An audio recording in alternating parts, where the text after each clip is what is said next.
Hello everyone, welcome to Mathsthan and welcome to the classes of political science. और आज के इस लेक्चर में we will be studying about fundamental rights. अब fundamental rights का जो टॉपिक है काफ़ी ज़्यादा डिटेल्ड है। इसको हम एग्जाम पॉइंट ऑफ व्यू से quickly we will understand it. Not only fundamental rights but in today's lecture we will try to cover the topics of fundamental rights, directive principles of state policy and your fundamental duties. ठीक है, so without wasting any more time, let us quickly start with fundamental rights. अब fundamental rights जो है वो part 3 of Indian constitution में आता है and articles कौन से रिलेटेड है फंडामेंटल राइट से? Article 12 to article 35. Now articles are important as I have already told you previously. तो आर्टिकल्स में जैसे कि this type of question has been asked previously in your examination कि कौन से आर्टिकल से कौन से आर्टिकल तक आपका फंडामेंटल राइट्स है. ठीक है, and then there were options. तो आप भी याद रखिएगा कि फंडामेंटल राइट्स जो है वो आर्टिकल 12 टू 35 है. उसके बाद there are 6 fundamental rights. Now we all know that originally there were 7 fundamental rights, but जो राइट टू प्रॉपर्टी था वो फंडामेंटल राइट्स के लिस्ट से हटा करके एक लीगल राइट बना दिया गया है and it is now under article 300A. ठीक है, तो right to property is not a fundamental right now. तो टोटल 6 राइट्स है हमारे पास. Right to equality, right to freedom, right against exploitation, right to religion, cultural and educational right and right to constitutional remedies. अब इन सभी rights को detail में हमें पढ़ना है. ठीक है, सबसे पहले हम एक जनरल इंट्रोडक्शन समझेंगे फंडामेंटल राइट्स होते क्या हैं. ठीक है, दीज आर सर्टेन की केसेस जैसे केशवानंदा भारती केस, मेनका गांधी, गोलकनाथ. तो ये जो तीनों केसेस हैं इनको भी हम डिटेल में पढ़ेंगे अभी के इस लेक्चर में. ठीक है, तो सबसे पहले एक जनरल इंट्रोडक्शन देख लेते हैं फंडामेंटल राइट्स का. क्या है fundamental rights? Basically fundamental rights हमारे बेसिक ह्यूमन राइट्स हैं जिनको संविधान खुद गारंटी करता है. ये कॉन्स्टिट्यूशन के पार्ट 3 में एनश्राइंड है, article 12 to 35 as we have already discussed. और जो फंडामेंटल राइट्स का कॉन्सेप्ट है इसकी इंस्पिरेशन ली गई है यूएसए के बिल्स ऑफ राइट्स से.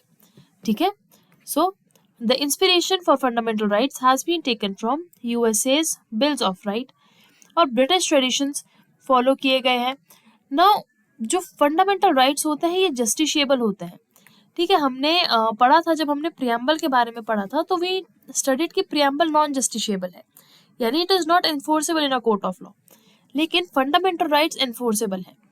अगर आपका कोई भी फंडामेंटल राइट जो है वो वॉयलेट होता है तो you can directly reach out to Supreme Court. ठीक है, ये कॉन्स्टिट्यूशनल रेमेडी भी है, आगे पढ़ेंगे इसको आर्टिकल नंबर 32 जब पढ़ेंगे तो रेमेडीज भी पढ़ेंगे. ठीक है, सो फिलहाल के लिए एक general introduction about fundamental rights is that fundamental rights basic human rights है जिनको कॉन्स्टिट्यूशन खुद गारंटी करता है to the citizens. Then it is enshrined in part 3 of the Indian Constitution and from article 12 to 35 ये है. फिर inspired है ये यूएसए की बिल्स ऑफ राइट्स और जस्टिशिएबल है नेचर में. Is it clear? अब एक जनरल इंट्रोडक्शन के बाद फीचर्स देखते हैं फंडामेंटल राइट्स के. नाउ फंडामेंटल राइट्स, कुछ राइट्स तो जो है वो केवल और केवल किसके लिए है? सिटीजन्स के लिए है. ठीक है, जैसे कि आर्टिकल 19 और भी कई आर्टिकल्स हैं, आर्टिकल 15 हो गया, article 16. So these are only for Indian citizens, ये फॉरेनर्स को अवेलेबल नहीं है. बट कुछ राइट्स ऐसे हैं जैसे आर्टिकल 14 एंड 21 जो इंडियंस और फॉरेनर्स दोनों को इक्वली दिए जाते हैं. अंडरस्टूड? और जो फंडामेंटल राइट्स हैं ये एब्सोल्यूट नहीं है, यानी ये पूर्ण नहीं है, इन पर रीजनेबल रिस्ट्रिक्शंस लगाई जा सकती हैं. यानी कि अब देखो, रीजनेबल रिस्ट्रिक्शंस लगाने के यानी प्रतिबंध लगाने के बहुत सारे कारण होते हैं, बहुत सारे ग्राउंड्स होते हैं. ठीक है, जैसे कि प्रोटेक्टिंग नेशनल इंटेग्रिटी या फिर और भी कई सारे ग्राउंड्स होते हैं. लेट यू नो जब हम आर्टिकल नंबर 19 पढ़ेंगे तो हम जो रिस्ट्रिक्शंस है उनके ग्राउंड्स को भी पढ़ेंगे. ठीक है, क्या रीजंस है, क्यों प्रतिबंध लगाया जाता है हमारे अधिकारों पर. तो आपको ये चीज समझनी होगी कि जो हमारे अधिकार हैं, जो हमारे फंडामेंटल राइट्स हैं वो एब्सोल्यूट नहीं है. ठीक है, यानी पूर्ण नहीं है, इन पर प्रतिबंध लगाया जा सकता है, रीजनेबल रिस्ट्रिक्शंस लगाई जा सकती है. ठीक है, प्रतिबंध भी रीजनेबल, जो सही हो. ठीक है, तो ये एक इम्पोर्टेंट पॉइंट है जो एक फीचर है फंडामेंटल राइट्स का. फिर उसके बाद जो फंडामेंटल राइट्स हैं वो इमरजेंसी के टाइम पर, जब भी देश में इमरजेंसी लगाई जाती है, खास करके नेशनल इमरजेंसी, तो फंडामेंटल राइट्स खुद ब खुद सारे सस्पेंड हो जाते हैं, एक्सेप्ट कुछ फंडामेंटल राइट्स, जैसे कि article number 21 right to liberty. ठीक है, तो कुछ फंडामेंटल राइट्स को छोड़ करके बाकी जितने भी फंडामेंटल राइट्स हैं वो इमरजेंसी के टाइम पर सस्पेंड हो जाते हैं। After that, judiciary is guardian of fundamental rights.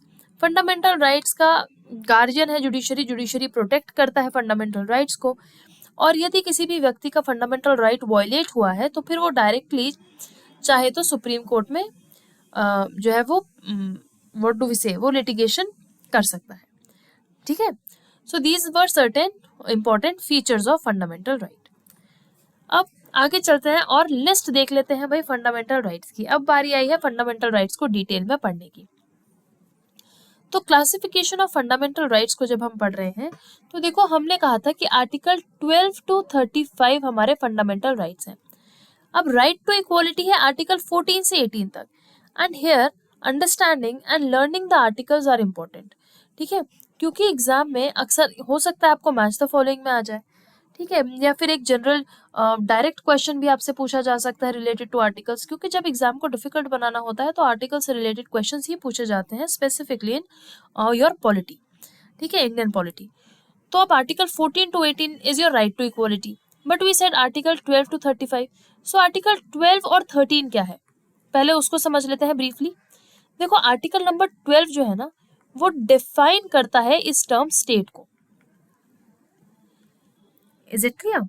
तो under article 12 this term state has been defined. और स्टेट क्या क्या है?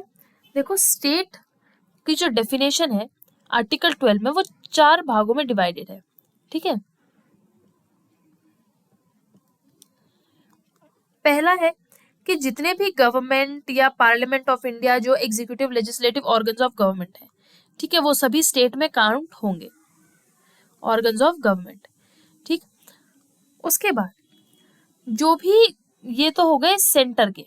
ठीक है, सिमिलरली जितने भी executive legislative branch of state है, यानी कि स्टेट लेजिस्लेटिव असेंबली या फिर स्टेट लेजिस्लेटिव काउंसिल, ये सब यानी सेंट्रल के सारे ऑर्गन्स ऑफ गवर्नमेंट और स्टेट के सारे ऑर्गन ऑफ गवर्नमेंट।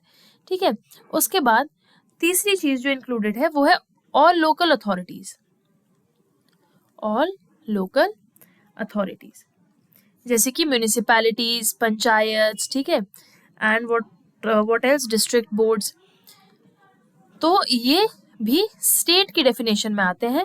और चौथी चीज जो स्टेट की डेफिनेशन में आती है वो है अदर अथॉरिटीज। अदर अथॉरिटीज जो स्टैट्यूटरी हो या फिर नॉन स्टैट्यूटरी बॉडीज हो, वो सब, जैसे कि आपका LIC, ONGC, ठीक है, oil and natural gas corporation. तो ये जितनी भी अथॉरिटीज हैं वो सारी आती हैं आपके स्टेट की डेफिनेशन के अंदर। ठीक है ना? तो आर्टिकल नंबर 12 जो है basically that deals with the definition of state, कि स्टेट को किस तरह से डिफाइन किया जाएगा। ठीक है, तो देयर आर 4 सब कैटेगरीज ऑफ इट। अब चलते हैं आर्टिकल नंबर 13 क्या है। अब आर्टिकल नंबर 13 जो है वो ये कहता है कि अगर कोई भी कानून ऐसा बनाया जाए जो फंडामेंटल राइट्स को डेरोगेट कर रहा है या फिर फंडामेंटल राइट्स के अगेंस्ट में जा रहा है, तो फिर ऐसा right automatically null and void declare कर दिया जाएगा। ठीक है ना?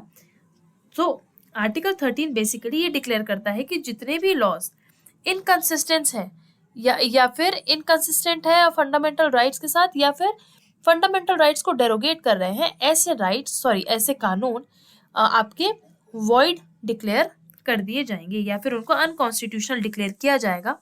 और आर्टिकल नंबर 13 में हमें जुडिशरी की जुडिशियल रिव्यू की भी पावर नजर आती है। तो आर्टिकल नंबर 13 बेसिकली ये कहता है कि any law, let us correct this.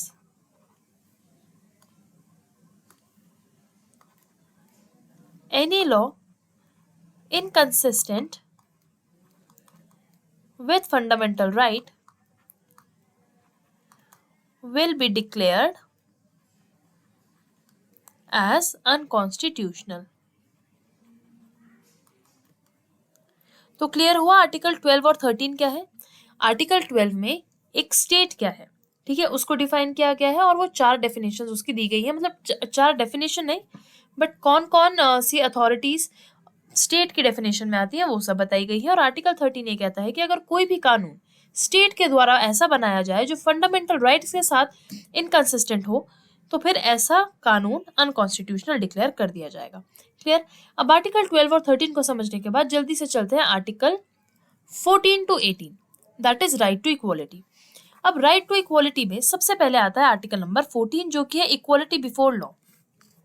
अब इक्वालिटी बिफोर लॉ इसमें ना देखो 2 कॉनोटेशंस आती हैं, एक आता है इक्वालिटी बिफोर लॉ और दूसरा आता है इक्वल प्रोटेक्शन ऑफ लॉ।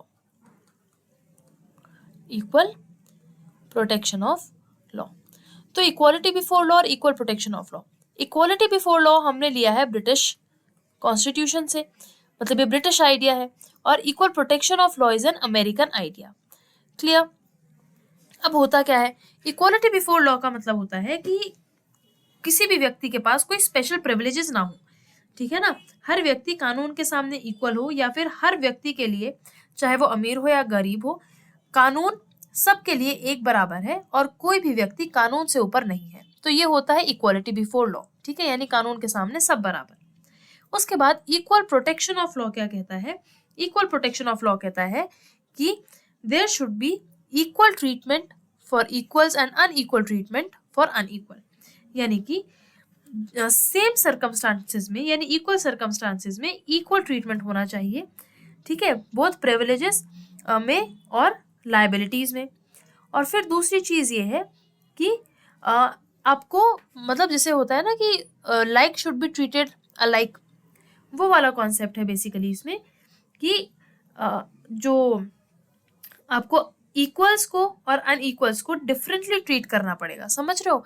ऐसे नहीं कर सकते हो कि जैसे कि कोई व्यक्ति है जिसकी आप कह सकते हो मंथली सैलरी कम है, या फिर कह लो उसकी जो इनकम है वो बहुत कम है, वो बहुत गरीब है, ठीक है, तो उस व्यक्ति के ऊपर भी आप इक्वल टैक्स लगा दो, और जो व्यक्ति बहुत ज़्यादा अमीर है, जो बहुत ज़्यादा पैसा कमा रहा है, उस पर भी आप उतना ही टैक्स लगाओ, तो वो एक गरीब के साथ नाइंसाफी होगी, ठीक है। तो ये होता है इक्वल प्रोटेक्शन ऑफ लॉ की जो कॉन्सेप्ट ये कहता है कि likes should be treated alike, यानी equals and unequals are treated differently, sorry not equals and unequals treated differently, मतलब like should be treated alike, ठीक है, without any discrimination. This is your equal protection of law. Is it clear. तो article number 14 is all about equality before law and equal protection of law. उसके बाद let us move on to article number 15। Article number 15 कहता है no discrimination, यानी कि there should be no discrimination on certain grounds. अब यहाँ पर ना डिस्क्रिमिनेशन 5 ग्राउंड्स पर नहीं होगी, ये है आपका राइट टू इक्वालिटी यानी एक फंडामेंटल राइट्स। अब वो 5 ग्राउंड्स क्या है, देखो वो 5 ग्राउंड है, religion, race, caste, sex and place of birth.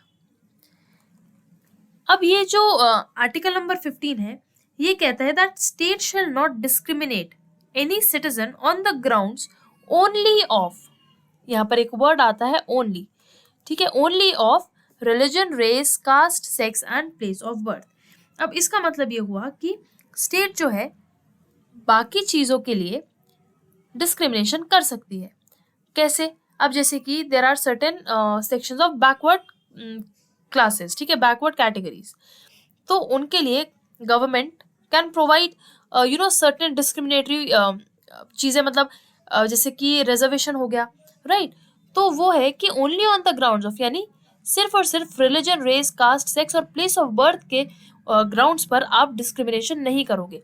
और अगर इन चीज़ों से रिलेटेड आपके साथ डिस्क्रिमिनेशन हो रहा है then you can directly sue that organization in a court of law, ठीक है ना। तो नो डिस्क्रिमिनेशन, कि स्टेट कोई डिस्क्रिमिनेशन नहीं करेगा लोगों के बीच में on the basis of religion, race, caste, sex और place of birth. Is it clear. तो आपको आर्टिकल नंबर 15 के बाद let us now move on to article number 16। अब आर्टिकल नंबर 16 कहता है इक्वालिटी ऑफ अपॉर्चुनिटी, ठीक है, यहाँ पर इक्वालिटी ऑफ अपॉर्चुनिटी की बात हो रही है इन पब्लिक एम्प्लॉयमेंट। तो ये तो कुछ ट्रिकी नहीं होना चाहिए, है ना। I am assuming that it is not a very difficult one. अब आर्टिकल 16 कहता है कि state shall provide equality of opportunity for all the citizens in matter of your public employment. ठीक है, किसी भी व्यक्ति के साथ डिस्क्रिमिनेशन नहीं होनी चाहिए। अगर वो व्यक्ति किसी एक पर्टिकुलर जॉब के लिए एलिजिबल है तो फिर उसमें कोई डिस्क्रिमिनेशन नहीं होगी, सबको बराबर अपॉर्चुनिटी मिलेगी। अब यहाँ पर भी कुछ एक्सेप्शंस आते हैं आर्टिकल नंबर 16 में, और वो ये है कि पार्लियामेंट रेजिडेंस को एक क्राइटेरिया रख सकता है जॉब के लिए। ठीक है, उसके बाद स्टेट रिजर्वेशन प्रोवाइड कर सकता है। Are you getting my point? तो कुछ कुछ जो है आप कह सकते हैं एक्सेप्शंस आर्टिकल नंबर 16 में भी है। ठीक, उसके बाद जैसे हमने रिजर्वेशन की बात कर ही चुके हैं, है ना, तो वो चीज आ गई। तो इस तरह से मतलब कि equality of opportunity in public employment तो है, लेकिन गवर्नमेंट या पार्लियामेंट अगर चाहे तो कुछ कुछ मैटर्स को जो है वहां पर इक्वालिटी ऑफ अपॉर्चुनिटी में कुछ कुछ चीजें प्रिस्क्राइब कर सकती है, जैसे रेजिडेंसी एक चीज है ना। कहते हैं ना कि जैसे जिस व्यक्ति का डोमिसाइल उस स्टेट का हो तो उसको प्रेफरेंस दी जाएगी नौकरी में, तो ये वाली चीज है। उसके बाद चलते हैं आर्टिकल नंबर 17 के ऊपर। आर्टिकल नंबर 17 क्या है? आर्टिकल नंबर 17 कहता है अबॉलिशन ऑफ अनटचेबिलिटी। अब यहाँ पर आपको एक चीज समझनी होगी कि जब हम आर्टिकल नंबर 17 की बात कर रहे हैं तो हमारे कॉन्स्टिट्यूशन में ये टर्म अनटचेबिलिटी डिफाइंड नहीं है। ठीक है, the term untouchability has nowhere been defined in the constitution, लेकिन मद्रास हाई कोर्ट ने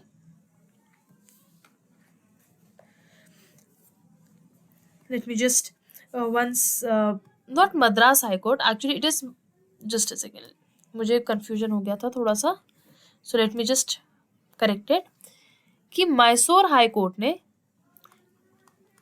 अनटचेबिलिटी को डिफाइन किया है और कहा है कि untouchability is not only in its literal sense. Untouchability यहाँ पर उस प्रथा की बात की जा रही है जो इंडिया की हिस्ट्री में फॉलो होती आ रही थी, तो उसको अबॉलिश करना is your article number 17। Is it clear?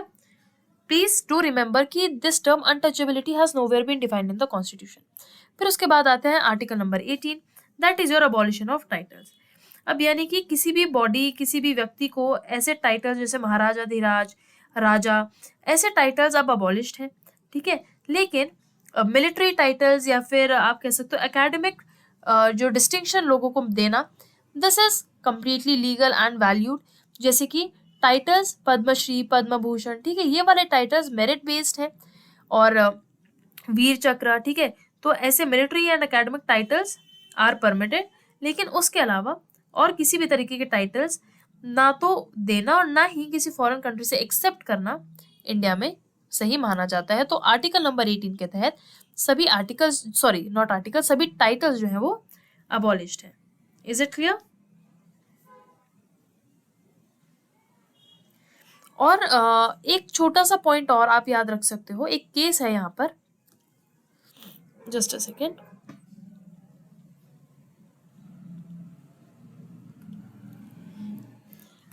एक केस है आर्टिकल नंबर 18 की जब हम बात कर रहे हैं तो बालाजी राघवन केस। ठीक है, आप याद रखिएगा क्योंकि आजकल केसेस काफी आ रहे हैं, तो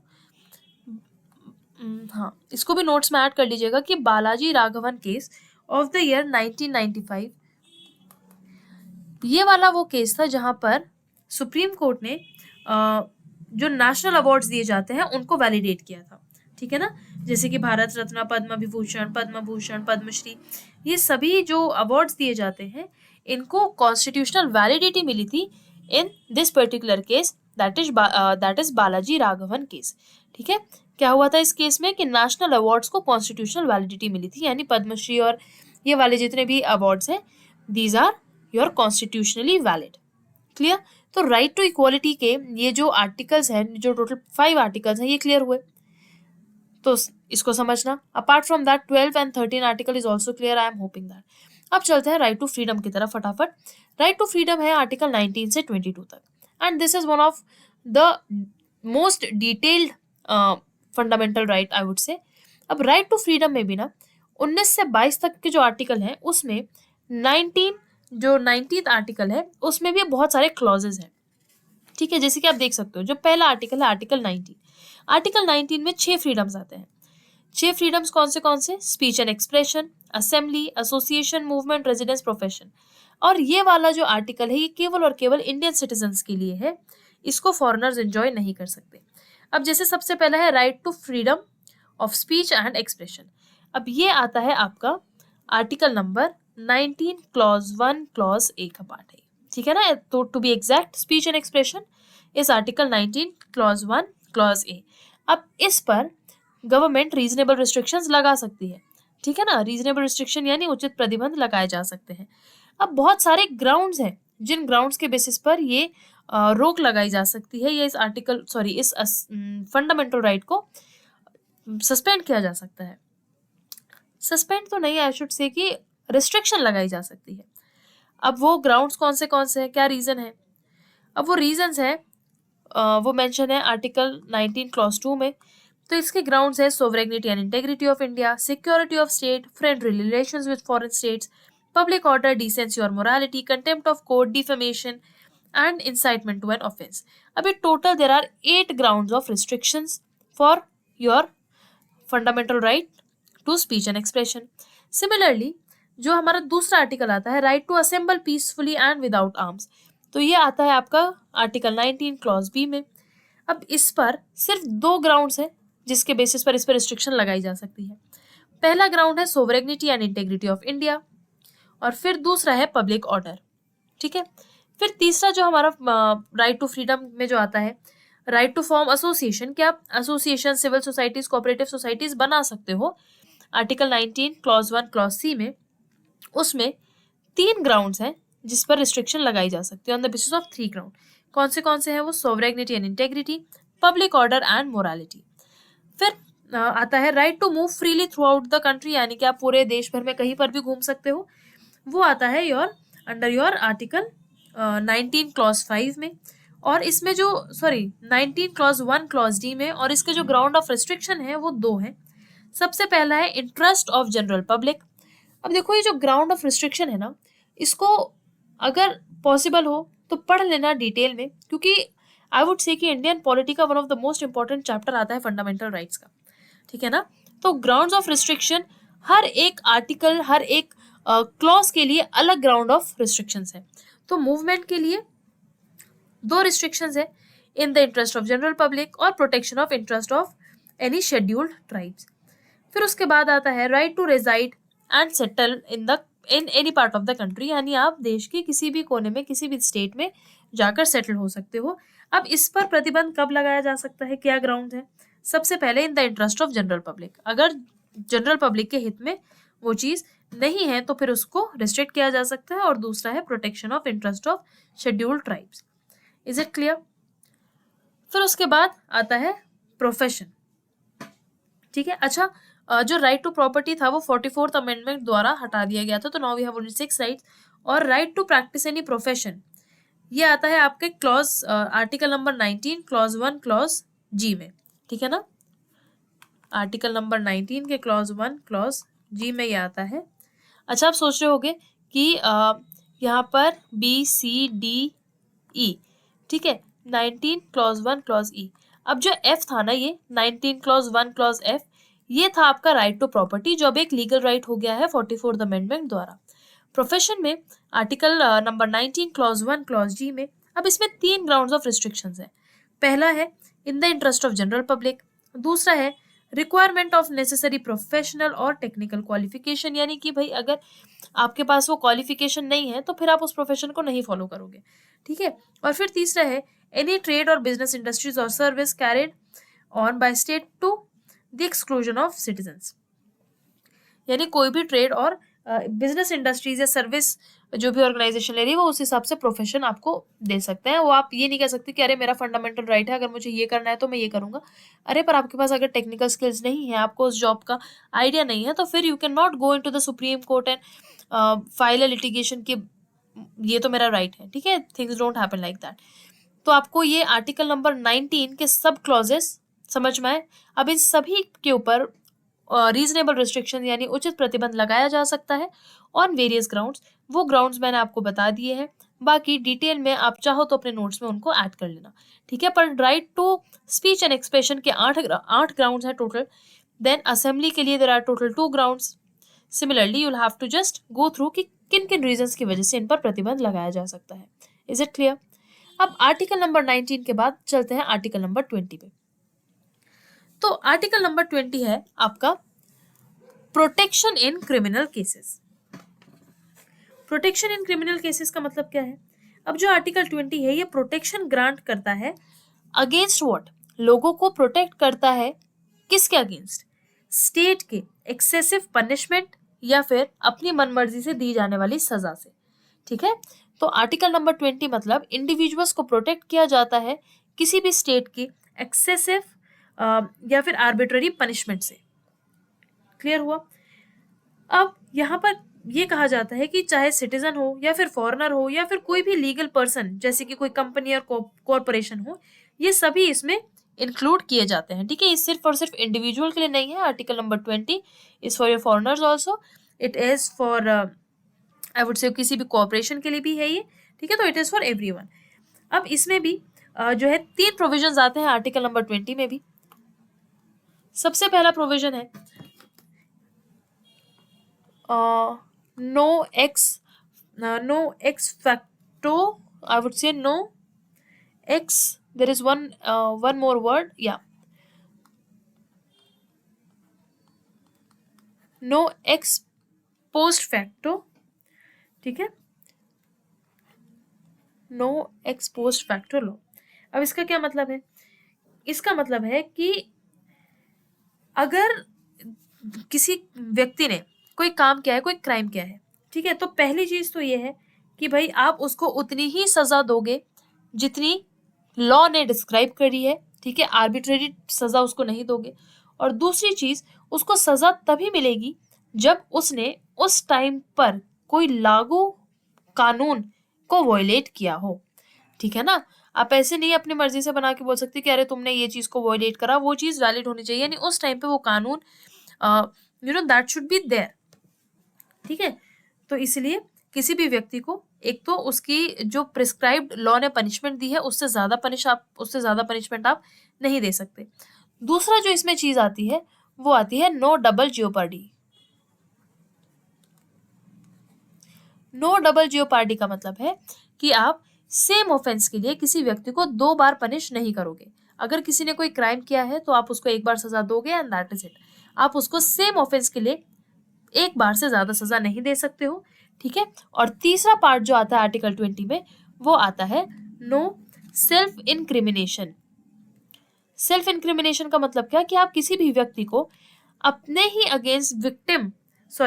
अगेंस्ट एक विटनेस की तरह पेश नहीं कर सकते. आप किसी भी व्यक्ति को इस चीज के लिए प्रेशराइज नहीं कर सकते कि वो ये चीज को बोले कि हाँ वो मतलब गुनाहगार है. मतलब you can not just pressurise someone to be a witness against himself और हरसेल्फ.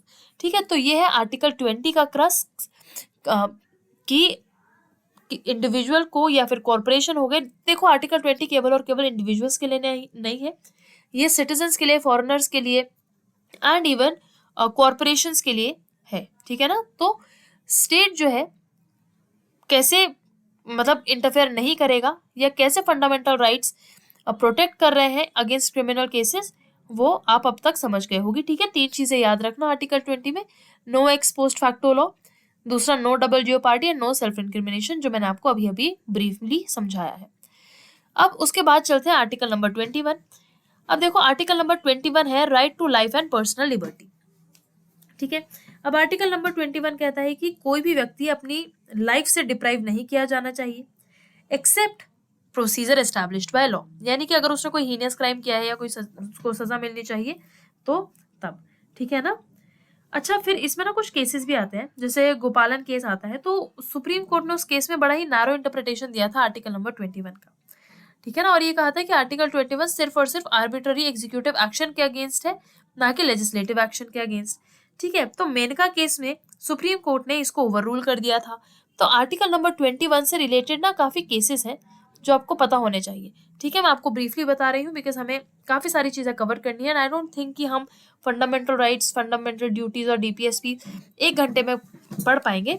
तो we'll see that we can just stretch this lecture a bit, but समझना जरूरी है because this is one of the most important part of your Indian polity.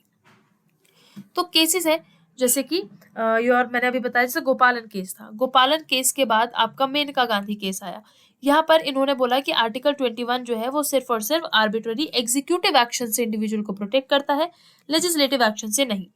Maneka Gandhi case में supreme court ने अपनी judgement को over rule कर दिया था। ठीक है, उसके बाद और ये कहा था कि मतलब उन्होंने आर्टिकल नंबर 21 की एक ब्रॉडर पिक्चर दी थी। ठीक है ना, तो ये कहा कि जो आर्टिकल 21 है वो ना ही आर्बिट्ररी एग्जीक्यूटिव एक्शन के अगेंस्ट होना चाहिए, बल्कि वो अगेंस्ट आर्बिट्ररी लेजिस्लेटिव एक्शन के अगेंस्ट भी इक्वली वैल्यूएबल होना चाहिए। ठीक है ना, तो इसलिए life and personal liberty article number 21 ने एक वाइड कॉनोटेशन है कि एक व्यक्ति को उसकी जान नहीं ली जा सकती है।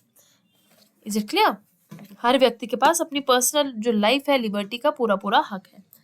Is it clear?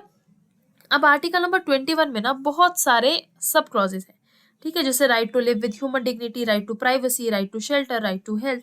तो ये सारे जो है I would say total there are 37 और 38 such rights that are included under article number 21। तो प्लीज जब आप उसको पढ़ोगे एक बार पढ़ लेना।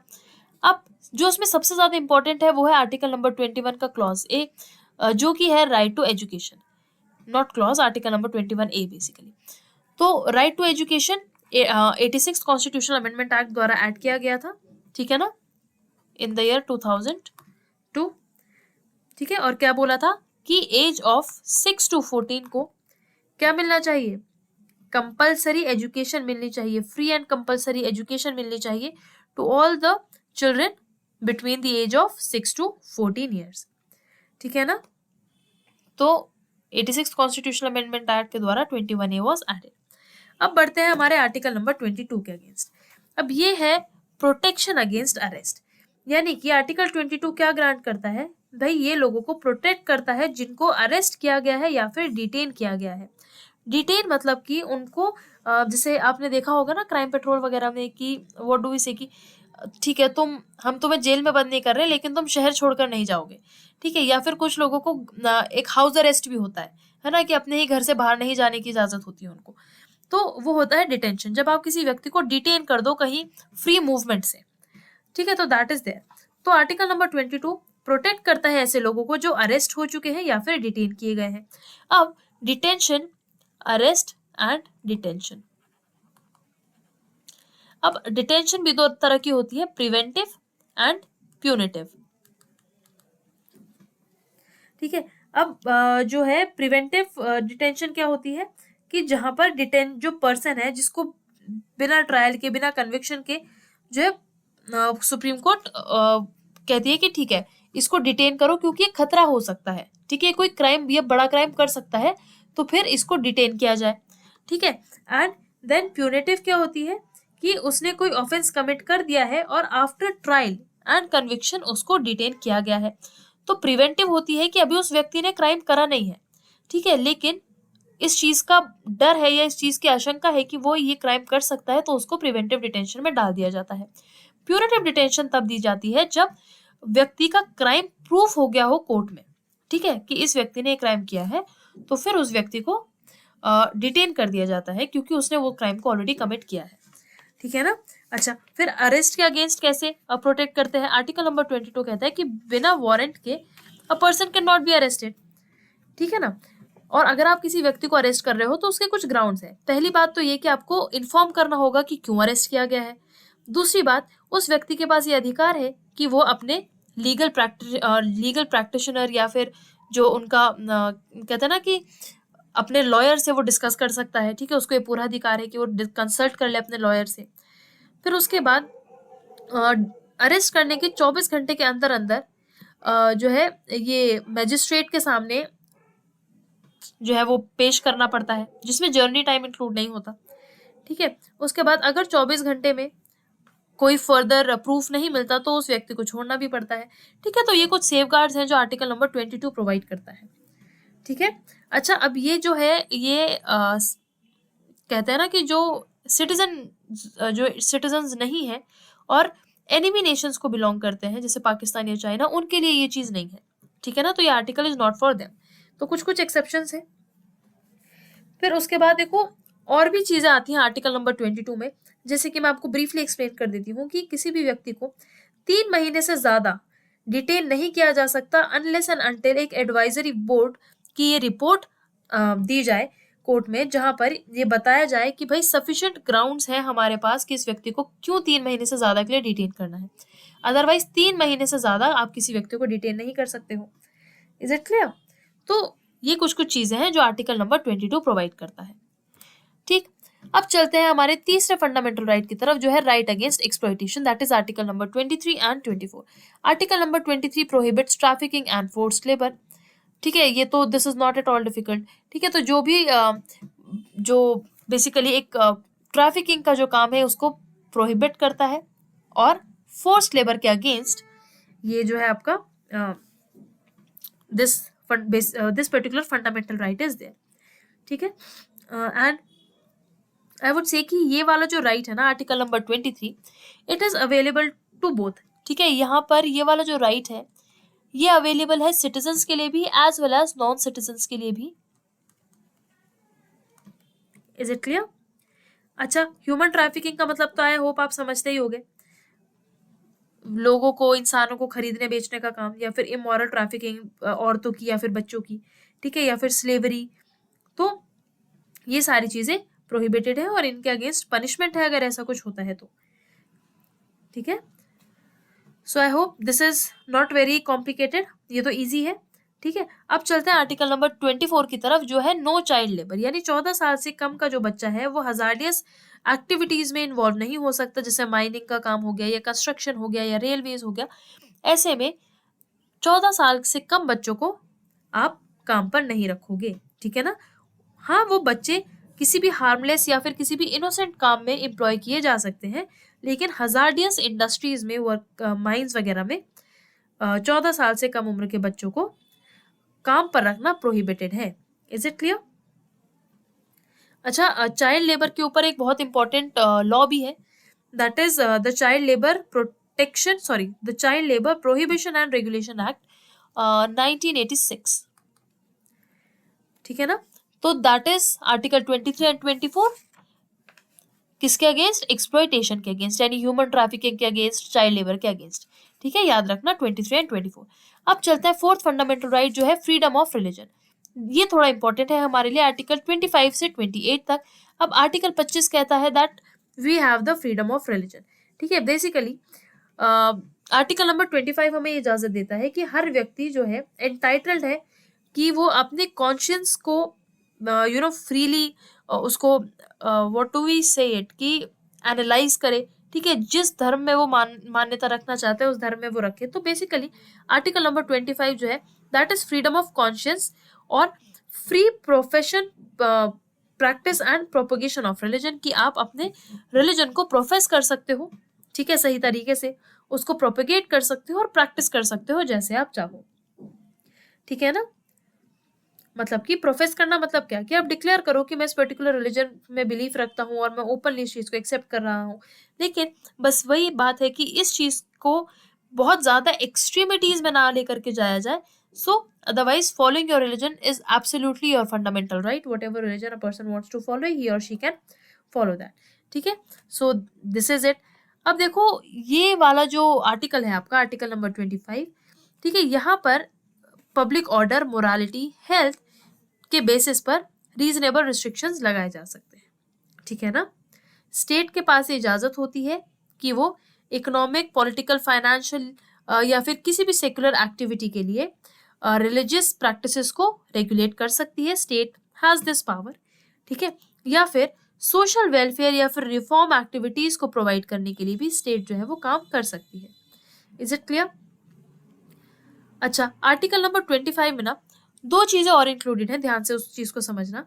ठीक है, पहली चीज ये कि जो सिख रिलीजन में कृपाण पहनी जाती है, ठीक है, उसको एज अ प्रोफेशन, ठीक है, अपने रिलीजन को प्रैक्टिस करने के उसमें माना जाएगा। और दूसरा ये कि हिंदूज जो मेंशन है ना in this article number, Hindus में कौन से लोग आ रहे हैं? Hindus include Sikhs, Jain and Buddhist. ठीक है, तो हिंदूज में ये सिख्स, जैन्स एंड बुद्धिस्ट भी इंक्लूडेड है, ये चीज भी आपको याद रखनी है। Is it clear?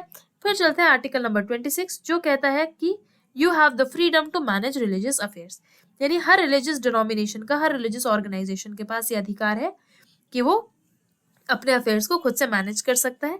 अगर वो चाहे कोई भी इंस्टीट्यूशन इस्टेब्लिश करना, मेंटेन करना, वो कर सकता है। कोई भी चैरिटेबल पर्पस के लिए अगर वो कुछ चीज़ों को मैनेज करना चाहते हैं तो वो अपने अफेयर्स को मैनेज कर सकता है अपने तरीके से। ठीक है, वो मूवेबल प्रॉपर्टी को, इमूवेबल प्रॉपर्टी को ओन कर सकता है। सो ये सारी जो चीज़ें हैं कि अपने रिलीजियस अफेयर्स को प्रैक्टिस कोई भी व्यक्ति कर सकता है। This is your article number 26। उसके बाद आर्टिकल नंबर 27 है no tax for religion. No tax for religion का मतलब क्या है कि भाई किसी भी व्यक्ति को जबरदस्ती, किसी भी व्यक्ति को कंपेल नहीं किया जा सकता। आप जबरदस्ती किसी को नहीं कह सकते कि आप भाई हमारे या प्रमोशन या फिर हमारे पर्टिकुलर धर्म के प्रमोशन के लिए या मेंटेनेंस के लिए भाई आप पैसा दोगे। You can not compel anyone. आप किसी के साथ भी इस तरह की जबरदस्ती नहीं कर सकते हो कि आपको पर्टिकुलर अमाउंट ऑफ टैक्स या पैसा देना पड़ेगा इस पर्टिकुलर रिलीजन को प्रोपोगेट करने के लिए या प्रैक्टिस करने के लिए या मेंटेन करने के लिए।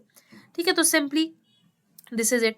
कोई भी इंस्टीट्यूशन टैक्स नहीं लगा सकता है, ना ही कोई फी चार्ज कर सकता है until and unless that has to do something with the promotion, sorry, until that thing has to do something with your legal activities. Are you getting my point? देखो, टैक्स अगर कोई private institution या लोग अपनी मर्जी से दे रहे हैं तो ठीक है, बट कोई भी रिलीजियस इंस्टीट्यूशन टैक्स नहीं लगा सकता, ना ही जबरदस्ती फीस आपसे चार्ज कर सकता है। This is what article number 27 is in the simplest terms. इससे आसान भाषा में मैं आपको समझा नहीं पाऊंगी। This is article 27। अब आर्टिकल 28 कहता है no religious instructions in state institution. अब भाई जो भी स्टेट के इंस्टीट्यूशंस हैं वहां पर कोई भी रिलीजियस इंस्ट्रक्शंस देना मना है। ठीक है, एजुकेशनल इंस्टीट्यूशंस जिनको कंप्लीटली स्टेट द्वारा मेंटेन किया जा रहा है वहां पर रिलीजियस इंस्टीट्यूशंस या रिलीजियस इंस्ट्रक्शंस देने से मनाही है। ठीक है, तो ये है आर्टिकल नंबर 28। अब यहाँ पर भी आर्टिकल 28 में भी ना देखो 4 तरह के एजुकेशनल इंस्टीट्यूशंस को डिफाइन किया गया है। ठीक है, पहले तो वो इंस्टीट्यूशन जो कम्प्लीटली स्टेट के अंडर आते हैं, फिर उसके बाद वो जिनको सिर्फ एडमिनिस्टर किया जाता है या फिर एक ट्रस्ट दिया जाता है, फाइनेंसेस दिए जाते हैं। ठीक है, फिर तीसरा कैटेगरी जिनको स्टेट खुद रिकॉग्नाइज करता है, और चौथा जो स्टेट से सिर्फ और सिर्फ एड ले रहे हैं। ठीक है ना, तो अब जो इंस्टीट्यूशन जो कम्प्लीटली स्टेट के द्वारा मेंटेन है वहां तो रिलीजियस इंस्ट्रक्शन प्रोहिबिटेड है। ठीक है, उसके बाद जो इंस्टीट्यूशन है जिनको स्टेट एडमिनिस्टर कर रहा है लेकिन वो किसी एक पर्टिकुलर प्राइवेट इंडिविजुअल के ट्रस्ट द्वारा चलाए जा रहे हैं तो वहां पर परमिशन है कि आप रिलीजियस इंस्ट्रक्शंस भी दे सकते हो। तो ये कुछ निटिग्रिटीज है, बट बेसिकली आपको बस पता होना चाहिए कि आर्टिकल 28 क्या है, कि कोई भी रिलीजियस इंस्ट्रक्शंस नहीं दिए जाने चाहिए स्टेट इंस्टीट्यूशंस में। क्लियर हुआ? अब आगे चलते हैं आर्टिकल नंबर राइट नंबर 5 पर, जो है cultural and educational right, article number 29 और 30। अब ये डील करता है माइनॉरिटीज से। ठीक है, माइनॉरिटीज राइट को प्रोटेक्ट करना और एजुकेशनल इंस्टीट्यूशंस को एस्टैब्लिश करना।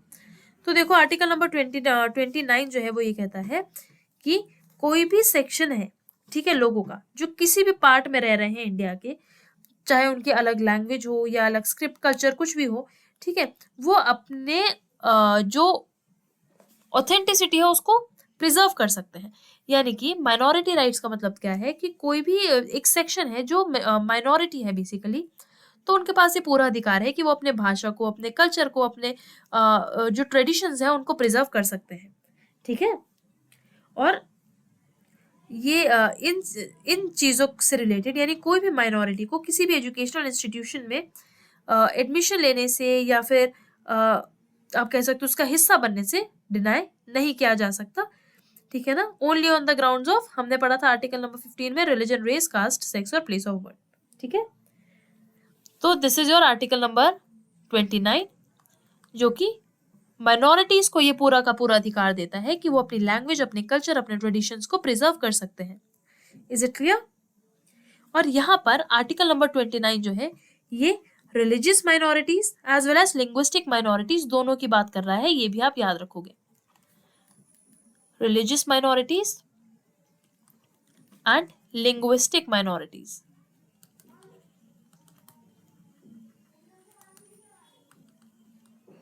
ठीक है, यहाँ पर दोनों की बात हो रही है, तो please do remember this as well. अब उसके बाद आर्टिकल नंबर 30 आता है, establishing educational institutions.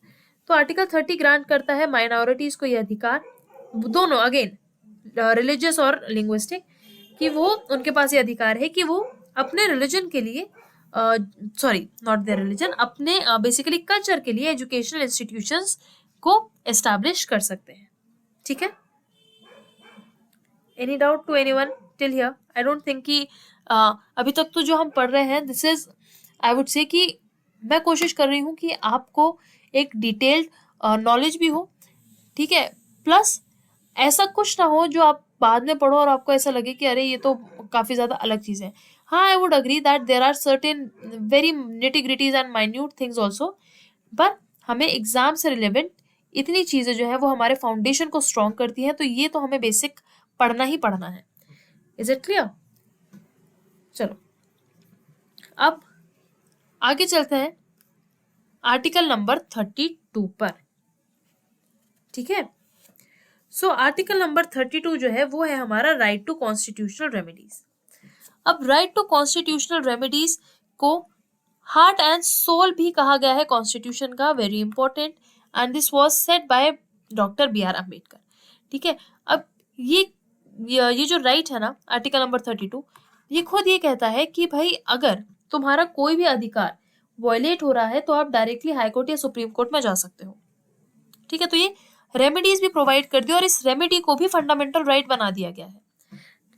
Is it clear कि भाई अगर कोई भी वो होती है, मतलब कोई भी आपका राइट वायलेट होता है तो you can directly move to the supreme court और द हाई कोर्ट, और इसको कॉन्स्टिट्यूशन की दिल और आत्मा कहा गया है BR अम्बेडकर द्वारा।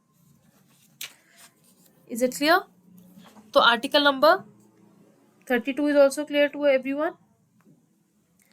अब एक बार हम फटाफट से रिट्स समझते हैं, क्योंकि ये कॉन्स्टिट्यूशनल रेमेडीज का ही पार्ट है जहां पर रिट्स की डिस्कशन होती है। ठीक है, अब देखो रिट्स क्या होता है। रिट्स ऑर्डर्स होते हैं जो सुप्रीम कोर्ट या हाई कोर्ट दे सकता है, और under article 32 supreme court can issue writs, and under article 226 high court can issue the writs. अब रिट्स टोटल है 5 तरह की। रिट्स क्या है मैंने आपको बताया ना, बेसिकली ऑर्डर्स होते हैं सुप्रीम कोर्ट के जो बेसिकली जो भी फंडामेंटल राइट्स वायलेट हो रहा है उनको करेक्ट करने के लिए। ठीक है, अब जैसे कि फटाफट से ब्रीफ में समझते हैं इन 5 रिट्स को। ठीक है, सबसे पहला आता है हेबिस कॉर्पस। हेबिस कॉर्पस एक लैटिन वर्ड है और जिसका मतलब है टू हैव द बॉडी।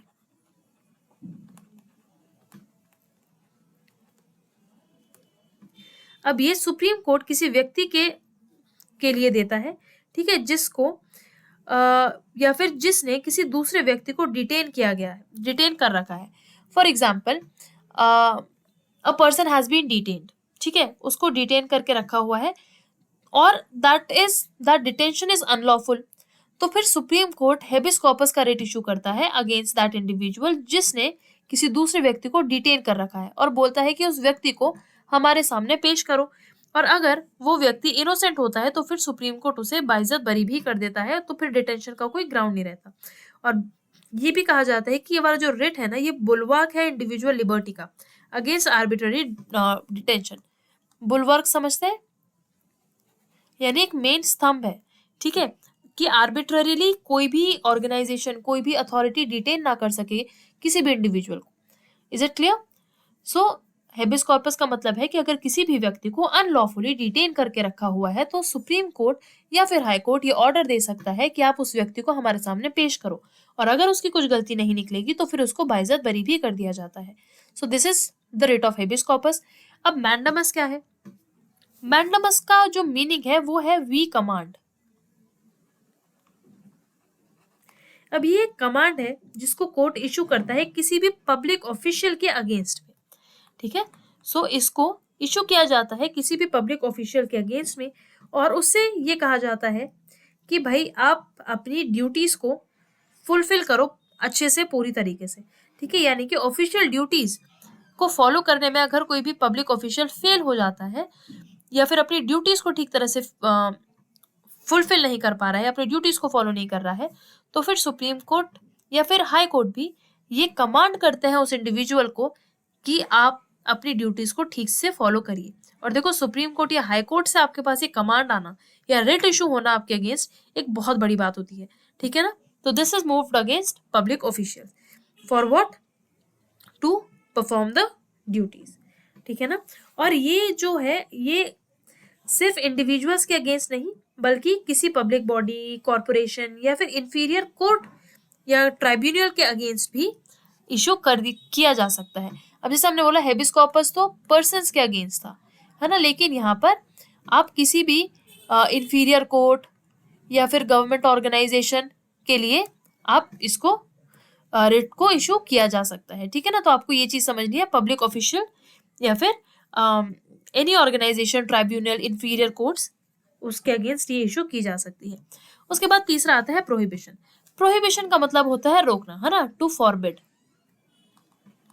अब ये इशू एक हायर लेवल का कोर्ट एक लोअर लेवल के कोर्ट या फिर ट्राइब्यूनल को इशू करता है ताकि उसको रोका जा सके उसकी ज्यूरिसडिक्शन से ज्यादा फैसला लेने का। प्रोहिबिशन का मतलब प्रोहिबिट करना यानी रोक लगाना। अब ये रोक कौन लगाता है, एक हायर कोर्ट। हायर कोर्ट का मतलब यहाँ पर हाई कोर्ट नहीं है, ठीक है ना। हायर कोर्ट का मतलब एक ऊंचे लेवल का कोर्ट अपने लोअर कोर्ट को, अगर इस हायर कोर्ट को यानी जो आप समझ सकते हैं यहाँ पर, चलो एग्जांपल लेते हैं, यहाँ पर एक पंचायत है, ठीक है, और यहाँ पर है जिला परिषद। तो अगर जिला परिषद को ये चीज महसूस हो कि इस पर्टिकुलर एरिया की पंचायत अपनी दी हुई यानी जो संविधानों ने ज्यूरिसडिक्शन दी है उस दायरे से ज्यादा आगे के फैसले ले या फिर बड़े केसेस को अपने हाथ में ले, तो तब ऐसे केस में वो हायर कोर्ट लोअर कोर्ट के अगेंस्ट रिट्स को इशू करवा सकता है ताकि इस कोर्ट को अपनी ज्यूरिसडिक्शन से एक्सीड करने में रोका जा सके, ठीक है। और ये हायर कोर्ट लोअर कोर्ट को कहेगा कि भाई ये चीज या ये केस तुम्हारे ज्यूरिसडिक्शन में नहीं आ रहा है तो प्लीज तुम इसको मत करो। उसके बाद आता है सर्टियोररी। सर्टियोररी का मतलब होता है टू बी सर्टिफाइड बेसिकली, यानी कि इन्फॉर्म करना, टू बी इन्फॉर्म्ड, ठीक है। अब ये भी एक हायर कोर्ट एक लोअर कोर्ट या फिर किसी ट्राइब्यूनल को ऑर्डर करता है ताकि वो अपना केस हायर कोर्ट को दे दे। तो सर्टियोररी में ये होता है कि भाई अच्छा तुम्हारे पास एक केस आया है और ये केस जो है ये हायर अथॉरिटी रखता है तो लाओ इसको आप हमें दे दो, ठीक है। तो ये रिट तब इशू की जाती है। उसके बाद आता है क्यो वारंटो। क्यो वारंटो का मतलब होता है बाय व्हाट अथॉरिटी ऑफ,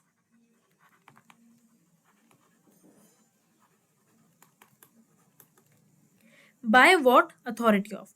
अब ये कोर्ट इशू करता है किसी भी क्लेम की लीगैलिटी को जज करने के लिए, ठीक है, और जनरली इन पब्लिक ऑफिस में, यानी कि ये प्रिवेंट करता है इलीगल असर्प्शन ऑफ पब्लिक ऑफिस। यानी कि भाई ये अगर किसी व्यक्ति ने फॉर एग्जांपल कोई ऑफिस में जाकर के वो बैठा है काम कर रहा है तो, और अगर कोई इस चीज के बारे में बताए तो ये फिर जो कोर्ट्स हैं ये रिट ऑफ क्वो वारंटो जो है वो इशू कर सकते हैं अगेंस्ट दैट इंडिविजुअल और उनसे पूछ सकते हैं कि by what authority you are sitting here in this position in the term of in this particular public office, ठीक है ना। तो बेसिकली ये कोई भी पब्लिक ऑफिस का इलीगल हथियाने वाली चीज को रोकता है, ठीक है ना। तो दिस इज बेसिकली क्या meaning by what authority of, आप किस तरह से इस पब्लिक ऑफिस को ऑक्यूपाई करके बैठे हो वो बताना, ठीक है ना। तो दिस इज क्यो वारंटो।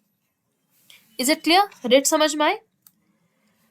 अब देखो कुछ इंपॉर्टेंट डॉक्ट्रिन्स है, ठीक है, जैसे कि डॉक्ट्रिन ऑफ सिवेरेबिलिटी या फिर डॉक्ट्रिन ऑफ एक्लिप्स, ठीक है। पर उससे पहले हम जो है एक बार फटाफट से सस्पेंशन ऑफ फंडामेंटल राइट्स को देख लेते हैं, ठीक है। देखो इमरजेंसी के टाइम पर आर्टिकल नंबर 19 ऑटोमेटिकली सस्पेंड कर दिया जाता है, ठीक है, और आर्टिकल नंबर 20 एंड 21 को सस्पेंड नहीं किया जा सकता। ये प्रोविजन आया था under article number under article number 44, not article number 44, the constitutional amendment act of that is the number 44, ठीक है ना।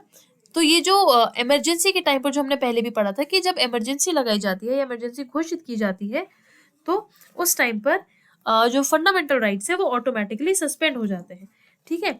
लेकिन आर्टिकल नंबर 20 और 21 सस्पेंड नहीं होता। ये प्रोविजन आया था 44th कॉन्स्टिट्यूशनल अमेंडमेंट एक्ट में। Is it clear.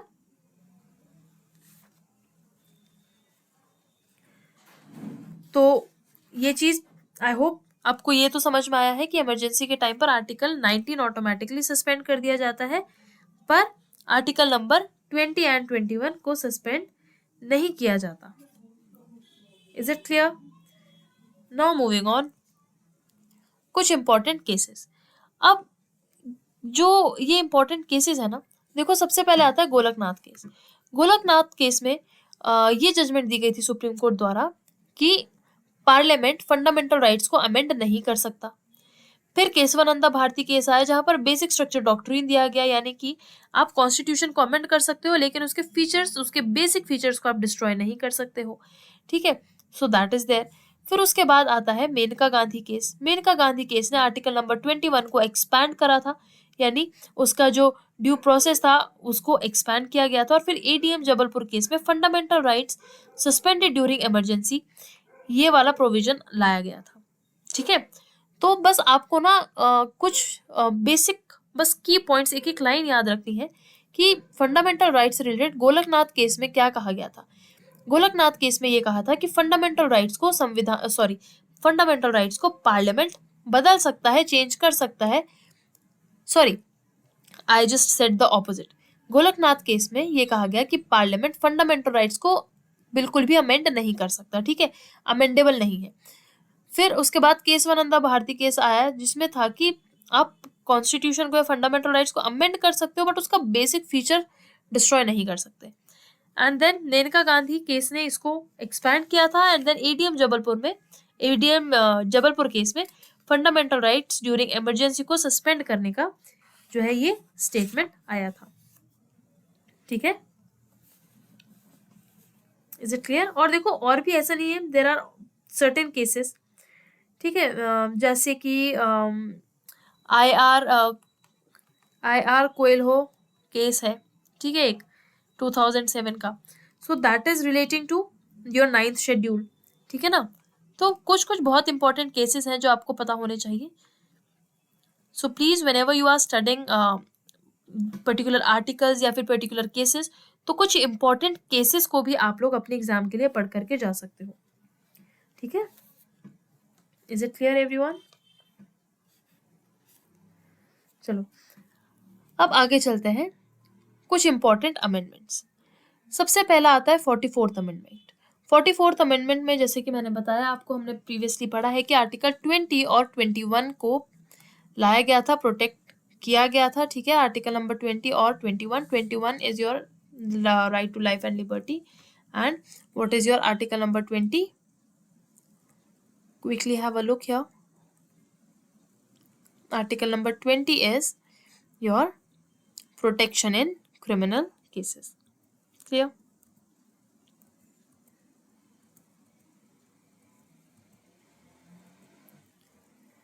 Then 86th Constitutional Amendment Act में right to education आया था, that is your Article 21A. तो कुछ एक revision points बहुत brief.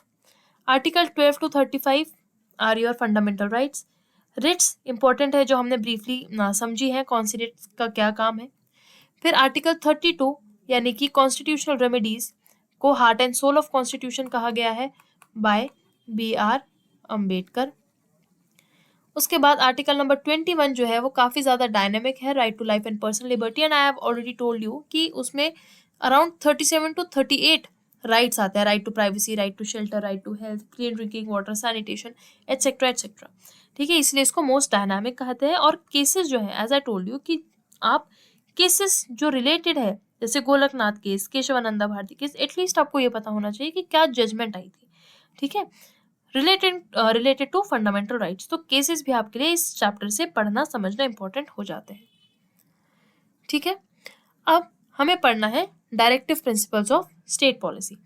तो आई थिंक कि हमारा जो फंडामेंटल राइट्स का जो टॉपिक है वही इतना ज़्यादा स्ट्रेच हो गया है that we have to continue this lecture on directive principles of state policy in our next upcoming video.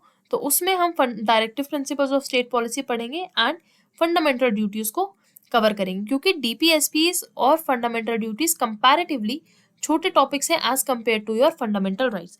Fundamental rights is very very important and very very detailed also, तो इसमें बहुत सारे एलिमेंट्स हैं जो हमारे लिए समझना इंपॉर्टेंट थे। ठीक है, तो in the next lecture we will be covering the topic of directive principle of state policies. Clear? This particular lecture on fundamental rights is over from my side. All the best everyone. See you in the next class.